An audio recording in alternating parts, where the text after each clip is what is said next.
Mas mabilis at epektibong nagpapababa ng blood sugar ang isang bagay na ito kaysa iba pa. Napakadali lang nito, kayang gawin ng bawat diabetic kahit anong uri pa ng diabetes meron ka, type 1 sa type 2 o iba pa. Pag-usapan natin ito. Mabisang paraan para bumaba agad at pangmatagalan ang blood sugar ay pagbutihin ang insulin sensitivity. May 8 tips ako para sa'yo kung paano ito gawin. Ang insulin sensitivity ay nagpapakita kung gaano kasensitibo o resistant ang katawan sa insulin na hormone na nagpapababa ng blood sugar. Maganda ang insulin sensitivity, masama ang insulin resistance.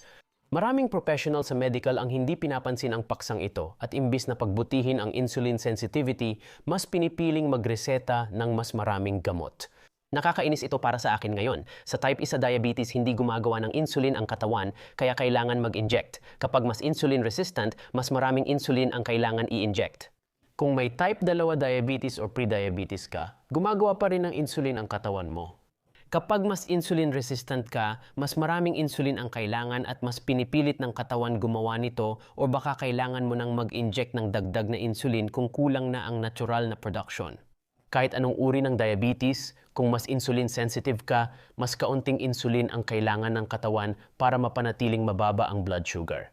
Paano mapapabuti ang insulin sensitivity? Matagal na akong may type 1 diabetes, 35 taon na, kaya alam ko na ito. Simulan natin sa tip number 8. Napansin mo ba na tuwing ikaw ay na-stress, tumataas ang blood sugar mo? Ako, siguradong napansin ko yan. Ang stress ay nag-activate ng fight or flight mode at nagpapalabas ng cortisol at glucagon. Binabago nila ang glycogen para maging glucose na mabilis gamitin ng katawan bilang enerhiya, kaya tumataas ang blood sugar mo. Mas malala pa ang tuloy-tuloy na stress dahil pinananatili nitong mataas ang antas ng mga hormone na ito. Kailangan ng katawan mo ng mas maraming insulin para pababain ang blood sugar at nagiging mas insulin resistant ka. Kaya, ang tip number 8 ay simple lang, bawasan ang antas ng stress. Tukuyin ang mga sitwasyong nakaka-stress at subukang iwasan ang mga ito o matutong harapin ang mga ito nang hindi na-stress. Nakakatulong sa akin ang pag-ehersisyo, sapat na tulog at technique sa paghinga para mabawasan ang stress. Pwede mo rin subukan ang mga ito. Narito ang tip number 7 para mapabuti ang insulin sensitivity. Ang pag-ehersisyo ay tumutulong mailipat ang asukal mula dugo papuntang kalamnan at nagpapababa ng blood sugar. Malamang alam mo na rin na ang pag-ehersisyo ay agad nagpapataas ng insulin sensitivity. Maaring tumagal ito ng 2 oras hanggang 2 araw depende sa ehersisyo. Ang mga uri ng ehersisyo na madalas kong ginagawa ay jogging, hiking at ilang high-intensity resistance training. Kapag tumatakbo o naglalakad ako, mabilis bumababa ang blood sugar ko. Ang 30-45 minutong pagtakbo o paglalakad ang pinakamabilis na paraan para dito. Kapag nag-high intensity o resistance training ako tulad ng push-up, sit-up, jumping jack o burpee, hindi agad bumababa ang blood sugar ko. Napansin ko na bumababa ito pagkalipas ng ilang oras. Mas sensitibo rin ako sa insulin tuwing gabi at kinabukasan matapos ang resistance training. Tip number 7 para mapabuti ang insulin sensitivity. Gumalaw at mag-ehersisyo ng 3-4 beses kada linggo.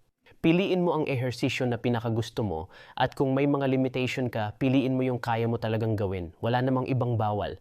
Ang tanging kailangan mong tandaan ay ito. Ang aerobic activities tulad ng hiking, pagtakbo, paglangoy at pagbibisikleta ay mabilis na nagpapababa ng blood glucose habang at pagkatapos ng aktibidad. Kaya kung ikaw ay insulin-dependent na diabetic, dapat palagi kang may dalang juice box o anumang uri ng glucose para magamit mo kung sakaling kailangan mong gamutin ang mababang blood sugar. Ang anaerobic na aktibidad gaya ng high-intensity or resistance training ay pansamantalang nagpapataas ng blood sugar dahil na-activate ang stress hormone. Kadalasan, pinapabuti nila ang insulin sensitivity at pinapababa ang blood sugar ilang oras o araw matapos mag-ehersisyo. Ngayon, tip number 6 naman, bagay ito sa mga ayaw mag-ehersisyo. Ang kakulangan sa tulog ay isa sa mga dahilan ng pagtaas ng insulin resistance. Ilang pag-aaral ang nag-uugnay ng kulang sa tulog sa mababang insulin sensitivity. Isinagawa ang pag-aaral sa malulusog na voluntaryong natutulog ng hindi hihigit sa 4 na oras bawat gabi at inihambing sa grupong may 8 at kalahating oras ng tulog. Napansin nila na ang grupong natutulog lamang ng 4 na oras bawat gabi ay mas mababa ang kakayahan na kontrolin ang kanilang blood sugar levels at bumaba ang kanilang insulin sensitivity, naging mas insulin resistant sila. At maaari kong kumpirmahin mula sa aking personal na karanasan, kapag natutulog ako ng gabi na, minsan nahihirapan akong pababain ang matataas at matitigas na blood sugar levels sa umaga pagkatapos. dahil hindi ako nakakuha ng sapat na tulog. Kaya ang tip number 6 ay siguraduhin makakuha ng magandang tulog sa gabi. Ako mismo ay natutulog ng hindi bababa sa 7 hanggang 8 oras bawat gabi at natutulog ako ng maaga. Dahil nabasa ko sa mga pag-aral na mas maganda ang kalidad ng tulog bago maghating gabi. Gusto ko rin matulog sa medyo malamig na temperatura at iniiwasan ko uminom ng mga inuming may caffeine sa hapon at gabi dahil nakakatulong din iyon para makakuha ako ng magandang kalidad ng tulog. Sa kabutihang palad, ang pagbawi ng kulang na tulog ay maaring baligtarin ang epekto ng masamang pagtulog sa insulin resistance, kaya hindi pa huli para mag-umpisa ng tamang gawi sa pagtulog. Kung pakiramdam mo ay kailangan mong gawin iyon. Punta naman tayo sa tip number 5 para mapabuti ang insulin sensitivity. Ito ay napakadaling gawin, hindi nangangailangan ng matinding pagsisikap, pero nagbibigay ito ng totoong resulta sa buhay. Pagdating sa mas matatag na antas ng asukal sa dugo. At ang tip number 5 ay magdagdag ng mas maraming fiber sa iyong mga pagkain. Gusto ko ang fiber dahil pinapabagal nito ang pagtunaw ng pagkain at pagtaas ng asukal sa dugo kahit puro carbohydrates ang kinain.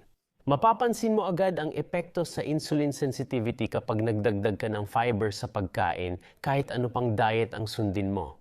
Dahil ang fiber ay matatagpuan sa iba't ibang klase ng pagkain, sa pangkalahatan, makikita mo ang fiber sa mga prutas, gulay, legumes, buto, mani o butil. Mas mataas ang fiber ng mga pagkaing hindi masyadong naproseso. Paborito kong source ng fiber ang chia seeds, gaya ng nabanggit ko sa channel ko. Mahilig akong magdagdag ng mga ito kahit saan at kumain ng iba't ibang beans, lentils at chili na maraming gulay. Kung natatakot kang tumaas ang blood sugar mo pagkatapos kumain ng prutas, subukan mong piliin ang mga prutas na may mababang glycemic index. Ang berries, avocado, grapefruit, bayabas, apricot at kiwi ay maganda para sa blood sugar. Bago ko talakayin ang susunod na tip sa insulin sensitivity, pag-usapan muna natin saglit ang pagbabawas ng timbang na hindi kasama sa aking mga tips para mapabuti ang insulin sensitivity. Karaniwang pinapayuhan ng doktor ang mga obese at insulin resistant na magbawas ng timbang para mapabuti ang insulin sensitivity. Ayokong sabihan ang tao na magbawas ng timbang kasi para sa akin, kung susundin mo ang mga payo ko sa video na ito, malabong maging obese ka, lalo na sa pangmatagalan. Huwag na nating pag-usapan ang pagbabawas ng timbang at dumiretso na tayo sa tip number 4 na medyo mahirap gawin. Pero sa palagay ko, isa ito sa pinakamahalaga at pinaka-epektibong paraan para mapabuti ang insulin sensitivity sa pangmatagalan.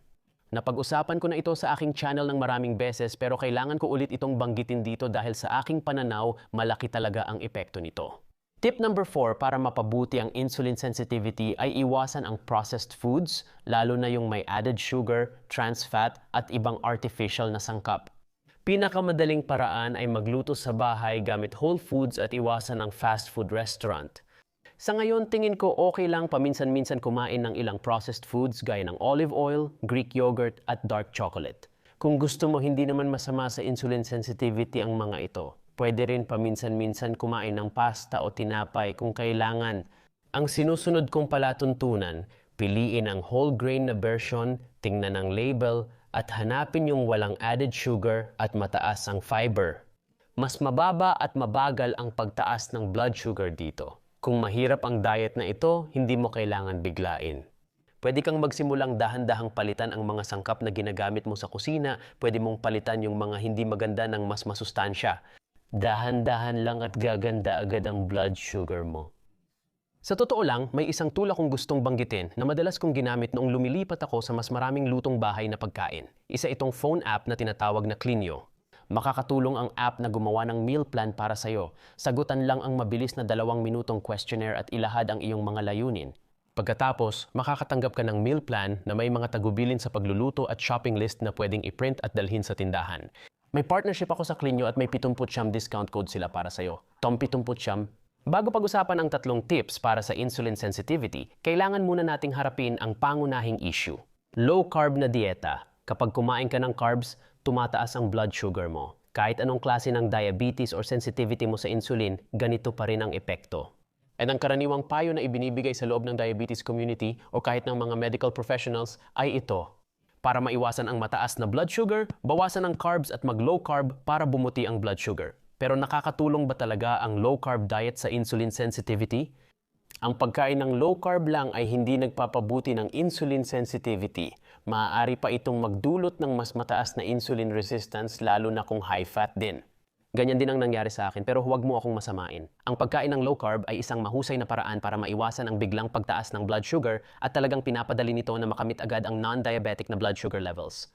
Pero ang pagkain ng low carb ay hindi aayusin ang problema sa insulin resistance, lalo na kung marami kang kinakain na hindi malusog na taba bilang bahagi ng iyong low carb diet. Tuloy tayo sa aking tip number 3 para mapabuti ang insulin sensitivity. At ito ay medyo interesante dahil ito ay isang particular na paraan ng pagkain pero hindi ito masyadong nakatuon sa kung ano ang kinakain mo kundi kung kailan ka kumakain. Ayon sa mga mananaliksik, ang regular na time-restricted eating or intermittent fasting ay maaring magpahaba ng buhay. May ilang pag-aral na nagsasabing ang intermittent fasting ay maaring makatulong bumaba ang insulin resistance pero wala itong mabilis na epekto sa blood sugar. Gayunpaman, gusto ko talaga ang time-restricted eating dahil nakakatulong ito sa akin na mapabuti ang self-control bukod pa sa iba pang bagay. Maraming paraan kung paano mo maisasagawa ang time-restricted eating pero ang pinakapaborito ko o yung madalas kong gawin ay ang 1-6 na 8. Kumakain ako sa loob ng 8 oras kadalasan 11 AM hanggang 7 PM at nagfa-fasting ako ng natitirang 16 na oras bawat araw. Hindi na ako kumakain pagkatapos ng 7 PM at nilalaktawan ng almusal. Umaga, itim na kape lang iniinom ko. Ang pangalawang tip, ang pinakamahalagang makakatulong sa iyo mapabuti ang insulin sensitivity. Kung napanood mo na ang channel ko, alam mo na siguro ang sasabihin ko dahil game changer talaga ito. Pangalawang tip, regular i-check ang blood sugar o gumamit ng continuous glucose monitor kung kaya. Mas madalas, mas mabuti. Malalaman mo kung paano naaapektuhan ng pagkain, ehersisyo, stress at iba pa ang blood sugar at insulin sensitivity mo. Mas magiging handa ka magdesisyon kung anong pagbabago sa pamumuhay ang gusto mong gawin. Sa tingin ko, mahalaga ito dahil isang beses lang tayo nabubuhay. Naniniwala ako na 99% ng komplikasyon ng diabetes ay maiiwasan kung tututukan mo ang pag-check at pagpapanatili ng tamang blood sugar. Tara na sa tip number 1. May magic pill ba para sa insulin sensitivity? Meron bang supplement o halamang gamot na pwedeng inumin umaga o gabi? Makakatulong ba ito mapabuti ang blood sugar at bawasan ang insulin resistance sa mga susunod na taon? May ilang natural na sangkap na pwedeng makatulong sa type 2 diabetes gaya ng apple cider vinegar, fenugreek amla at berberine. Ako mismo, hindi ko ginagamit ang mga iyon. Hindi ko sinasabing di epektibo, pero tingin ko masyadong maraming tao dito sa YouTube at internet. Parang binibentahan nila ako ng kung ano-anong gamot na panghabang buhay na lunas sa diabetes. Dahil dito, nadismaya ako at hindi ko na pinag-aaralan ang ibang halamang gamot at supplements. Pinipili ko ang paborito kong superfoods para sa diabetes, kaya payo ko ay kumain ng mas marami nito. Panoorin ang video ko tungkol sa top 7 diabetes superfoods na madalas kong kainin. I-click dito at magkita tayo ron.